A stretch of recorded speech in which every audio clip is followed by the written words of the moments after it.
Hey guys, welcome to another episode of The Vinyl Den, your channel for record collecting by record collectors. My name is Nick. I'm Ian. And this week we're going to talk about something that I've noticed has been kind of coming up more and more often, and that is these vinyl record box sets, and I guess box sets in general, Right. and whether or not they're really even worth the money that they're going for. Right. So I guess the one that that really kind of started me down this path was, I think it was about a year or two back when the Guns N' Roses Appetite for Destruction Super Deluxe box set came out. Mm-hmm. And it was going for several hundred, wasn't it $300 or $400 was when it came out? I don't remember. It was a couple. It was a lot. It was at least a couple $100, and for the most part, once I started kind of digging through what was involved, what was included in the box set, there was a lot of unreleased material. But like a lot of the unreleased material that I'd heard that they posted on Spotify or Apple Music, I guess I saw why it wasn't included on Appetite for Destruction was originally released. Mm-hmm. You know, you had like a all piano version of November Rain and things like that, and a lot of the stuff, it seemed like these demo cuts and things like that. That once I started looking at it, I couldn't justify spending that kind of money for an album that I already have 3 times. Right. In my experience, when it comes to box sets, because it's not just vinyl. I mean, they've been doing box sets for decades. Yeah, forever. Well, for a long time. For a long time. I don't know when it really started, but my first experience with it was the late 80s. My mom's husband at the time had bought a Rolling Stones box set that came out. Yeah. This is still when vinyl was, being produced as a viable media source. And of course, Jethro Tull's 20th anniversary box set. I don't remember what was on the Rolling Stones set, but to me, the Tull box set, which at the time was probably 1988, was probably $50. Yeah. It was 5 records, and the vast majority of it was unreleased stuff. Yeah. So it was a lot of new material, and that to me seems worth it. But when you figure in inflation and all that other stuff, sometimes I don't know. It really depends on the material. I understand with the Jethro Tull, the 20th anniversary The box 20th, set, yeah. and really even the 25th, because there was a lot of unreleased stuff in those. Well, with the Especially- 25th, it was all especially- live, like unreleased live stuff. Yeah, exactly. But at least with the 20th anniversary stuff, it was all like completed, finished songs. Right. That were just Even the demos. I think that's just Ian Anderson's demos.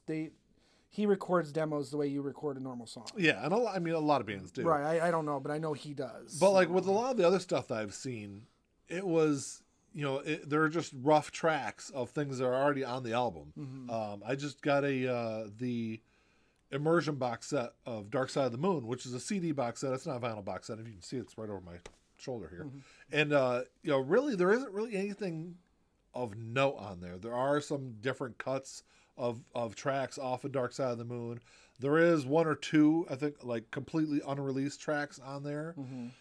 I got it just because I love the album and I love the packaging. I love some of the stuff that's included in there, the booklets included. And I guess that's kind of where I come down on it. I know there's a 20th anniversary of Linkin Park's Hybrid Theory that's out on pre-order right now. And that's for $200. And it's a great album. I love it. I've got it on vinyl. I couldn't justify the $200 for it. Right. There just isn't enough there to, I guess, entice me to buy it. Something like that I see, much like the Pink Floyd thing for you and the Tull stuff for me.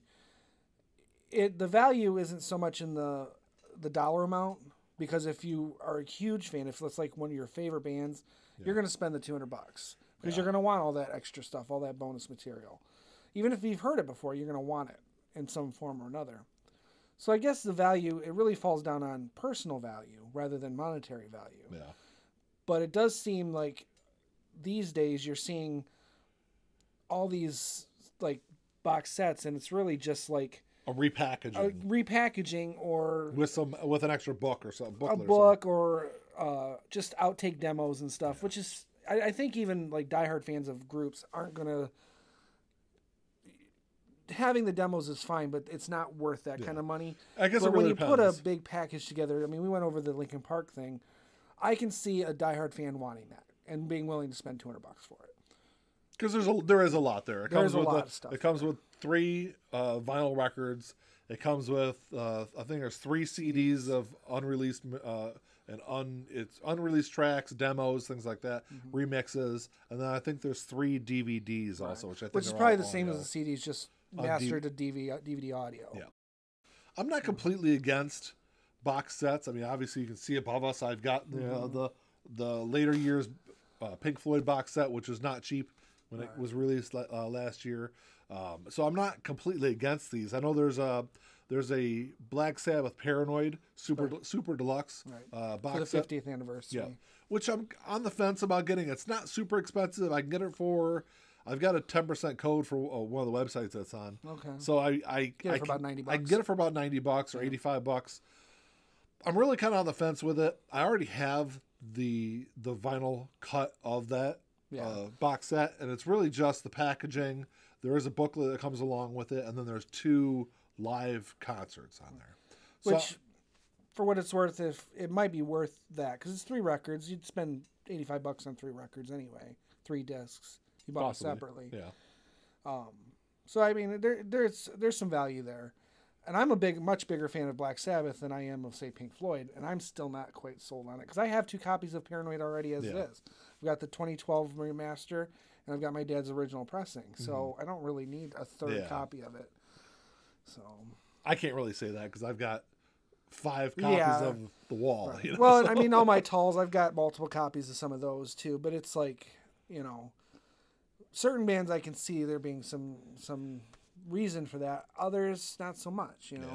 Black Sabbath is they're a fantastic band. They're a seminal band, very influential band, but at its core, it's just the songs. You just want the songs. There's nothing beyond.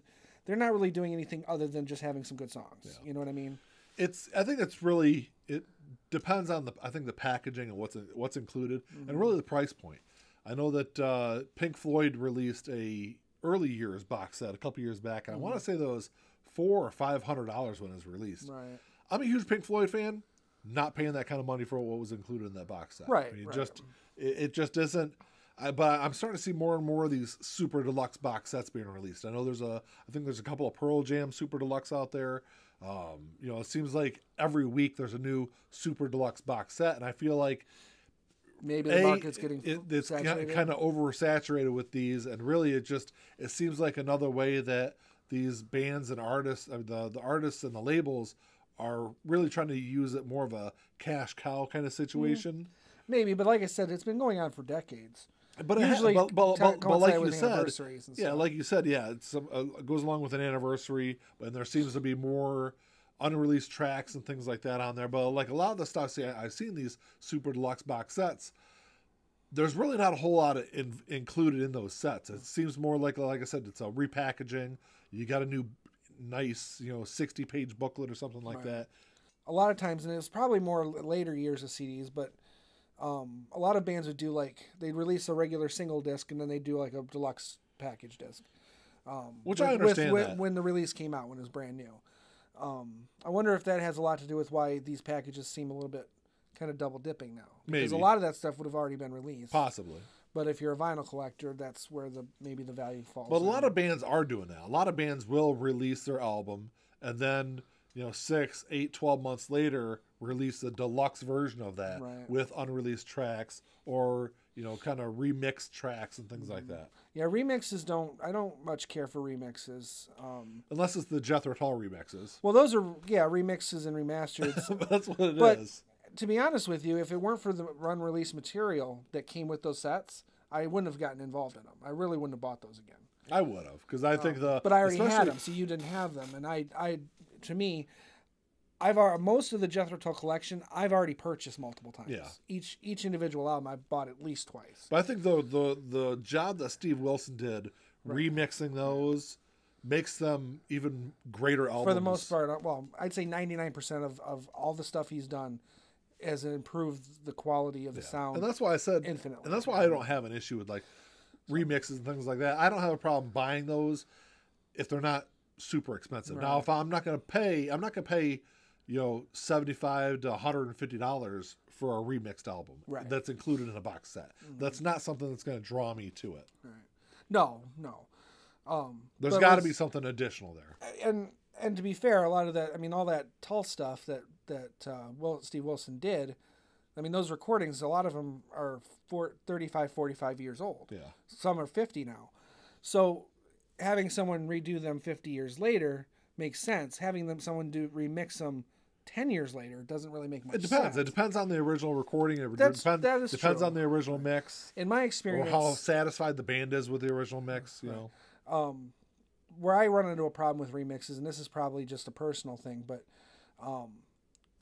Tori Amos, when some of her early albums came out, she would release like CD maxis, which is EPs basically, with all these DJs remixes of her songs on it, and it's just dance remixes, you know. Which I've seen a lot of those also. And to be fair, even Tull, I know there's at least two Tull songs that were remixed to dance tracks. In the 90s. So when you say remixes, I guess there's a difference between remastering, and just remixing, you know. So well, that's all we got for this week. I don't know, the box set issue. It's one that I feel it's interesting because I like, you know, there's value obviously for some people, and there's depends on what you like, and I don't know. Drop us a comment down below and let us know if there's any box sets that you collect or some of your favorites or any of the ones that you find interesting. They're coming out here pretty soon. Yeah, I got a couple that I'd take a picture of. We can put on our website or whatever. Yeah. But definitely, like I said, drop us a comment, hit the subscribe button, the like button, give us the old thumbs up. Come back and check us out on Thursdays and check out all the previous episodes. Please. That's all I got. Until next time. Talk to y'all later. Peace.